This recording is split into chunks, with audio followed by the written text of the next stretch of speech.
vlog. Di ba bago tayo sa ating channel, bagong YouTube, bagong wala pa tayong subscriber. Kahit hina pa, hindi pa ako kilala. Ang Facebook friends lang muna tayo. Maraming salamat din pala sa nagsusuporta sa akin dyan. Hindi ako magsasawang magpasalamat sa inyo, lalo na kay Jan Ryan Melchor, yung kaibigan ko doon sa Manila. Siya lagi yung nagsishare ng video ko. Maraming salamat sa Jan Ryan. Guys, may ipakilala ko sa inyong isang uri na halaman na pwedeng ilagay sa mga niluto natin, yung pangpabango. Ang kanyang bango is parang tanglad, pang tanglad niya rin. Is masarap din ito kainin. Example natin guys, ito yung sanhig na tinatawag. Yan guys, ito yung bulaklak. Pag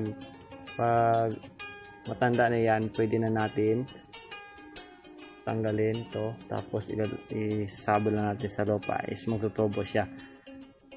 Maganda tong sa ating paligid, parang bulaklak siya. Maganda itong i-harden. Pwedeng ang dahon niya, ito ay ginalagay sa mga pitasin natin guys, tapos ilagay natin sa ating minuto. Ito yon, i-sample natin kung masarap talaga.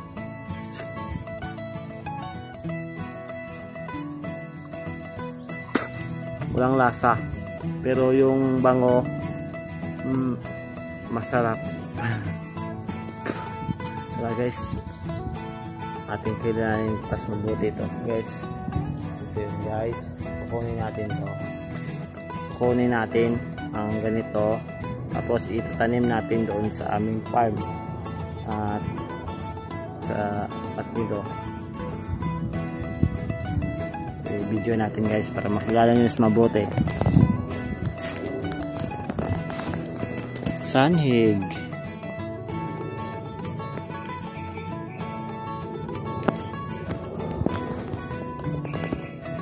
Yung nakuha ko itong sanhig na to is doon nagtrabaho ako, nag-extra ako doon sa Balasan, yung buhangin na nahakot is may nakuha doon. Yung barkada ko isa, si Neil, yun kinuha niya kasi sinabi niya sa akin na maganda daw ilagay sa minuto pang pabango guys. Kaya kinuha ko agad at dinala dito. Tama.